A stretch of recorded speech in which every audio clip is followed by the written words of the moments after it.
Chaque parent nourrit des rêves pour ses enfants, mais parfois, ces rêves deviennent des chaînes invisibles. Un père attendait toujours plus de son fils. Il voyait en lui un reflet imparfait. Chaque échec était un rappel amer de ses propres regrets. Le garçon, malgré ses efforts, ne parvenait jamais à combler ce vide. Dans les yeux de son père, il ne voyait que la déception.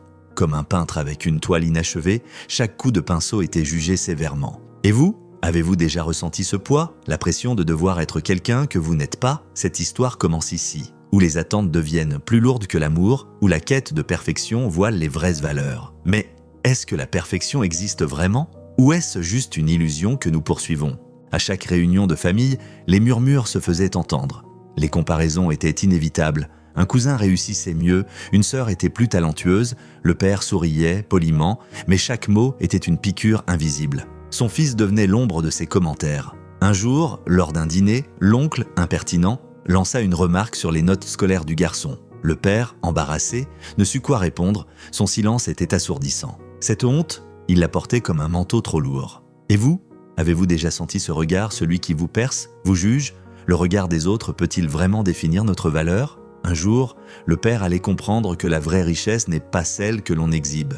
Mais cette vérité, il la découvrirait trop tard. Un jour, le fils trouva une lettre sous la porte. Elle était adressée à lui. Pas de signature, juste des mots sincères. Elle parlait de fierté, de reconnaissance pour ses efforts. Le garçon était surpris. Jamais il n'avait entendu de telles paroles de la bouche de son père. Cette lettre lui donna une lueur d'espoir, comme un rayon de soleil perçant un ciel nuageux. Il la garda précieusement, la lisant chaque fois que le doute l'envahissait. Et vous, avez-vous déjà reçu ces mots qui vous ont réchauffé le cœur? Une simple lettre avait changé sa perception. Mais qui était l'auteur? Cette question le hantait. Elle contenait une vérité que le père ignorait. Parfois, les mots que nous n'osons prononcer deviennent les plus puissants. Un matin, le père, en rangeant le bureau de son fils, tomba sur la fameuse lettre. Il la reconnut immédiatement. C'était lui qui l'avait écrite, sous un pseudonyme, espérant un jour avoir le courage de parler. La vérité était là, dans ses mains, comme un miroir reflétant ses propres peurs. Il réalisa que son incapacité à exprimer son amour avait éloigné son fils.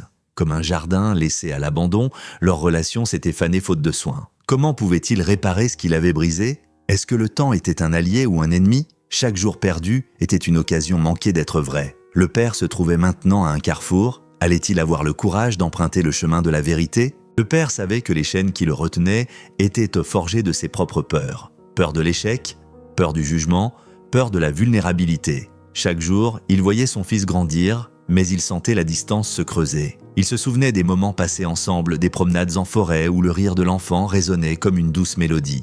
Mais ces souvenirs semblaient appartenir à un autre temps, un autre lieu.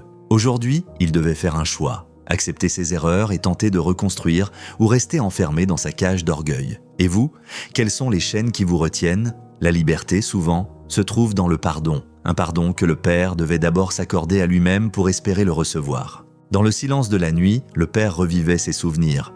Les éclats de rire, les chuchotements complices, mais aussi les cris, les reproches, les silences pesants.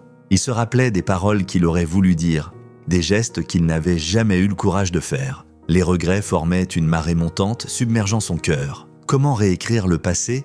Peut-on vraiment effacer ce qui a été dit? Il se disait qu'il n'était jamais trop tard pour bien faire. Mais le temps était un tyran impitoyable, qui chaque jour lui rappelait que le moment présent est tout ce que nous possédons vraiment. Est-ce que le père allait saisir cette chance? Ou resterait-il prisonnier de ses regrets? Un matin, le père prit son courage à deux mains. Il invita son fils à marcher avec lui, comme autrefois. Le chemin de la forêt, témoin silencieux de leur joie déjà passée, était toujours là. Le père hésitait, les mots se bousculaient dans sa tête. Il parla enfin, de ses attentes, de ses erreurs, il avoua ses peurs, ses regrets. Le fils, surpris, l'écouta en silence. C'était la première fois qu'il voyait son père si vulnérable. Cette marche était plus qu'une promenade. C'était le début d'une nouvelle relation, celle où les non-dits n'avaient plus leur place. Et vous, avez-vous déjà eu ce moment de vérité où tout bascule? La vérité est souvent le premier pas vers la réconciliation.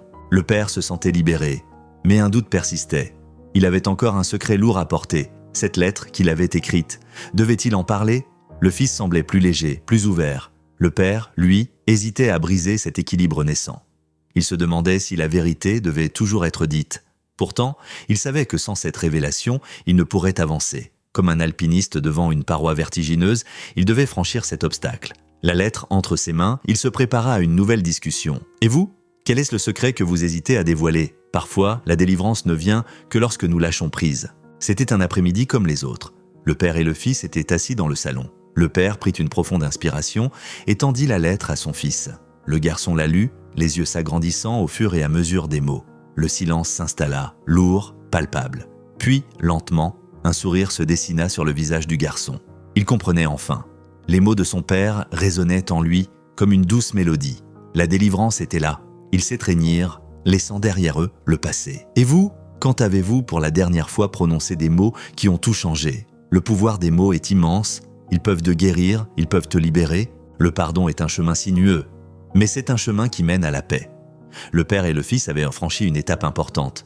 Leur relation, fragile, était en train de se renforcer. Chaque jour, ils apprenaient à se redécouvrir, à apprécier ces petits moments qui, hier encore, semblaient insignifiants. Un regard complice, un éclat de rire partagé. Le père comprit que le pardon ne se demandait pas, il se méritait. Il se construisait, brique par brique, avec patience et amour. Et vous? Quels sont les gestes simples qui, chaque jour, vous rapprochent des autres? Le pardon est un don précieux, un don que chacun peut offrir. Avec le temps, le père et le fils ont trouvé un nouvel équilibre. Chaque jour était une nouvelle chance de construire leur relation. Ils avaient appris à écouter, à comprendre sans juger. Le père avait enfin compris que la vraie réussite ne se mesurait pas en termes de diplôme ou de richesse, mais en moments de bonheur partagé, en sourires échangés. Il avait perdu du temps, mais il savait qu'il n'était jamais trop tard pour apprendre. Et vous, quelles sont les relations que vous souhaitez reconstruire? Le temps, ce maître impitoyable, est aussi un allié. Chaque seconde est un cadeau, un pas de plus vers un avenir meilleur. La vie est un cycle, pleine de hauts et de bas, mais chaque fin est un nouveau début. Le père avait appris que le vrai trésor réside dans les liens que nous tissons, que l'amour est la seule richesse qui compte vraiment. Il avait découvert, trop tard peut-être, mais découvert tout de même, que l'on ne possède rien si ce n'est le moment présent. Et vous, qu'avez-vous appris de votre passé, de vos erreurs? Chaque jour est une chance de devenir la meilleure version de nous-mêmes, de briser les chaînes invisibles et de voler librement. Parce que, finalement, la vie est une danse où chaque pas compte.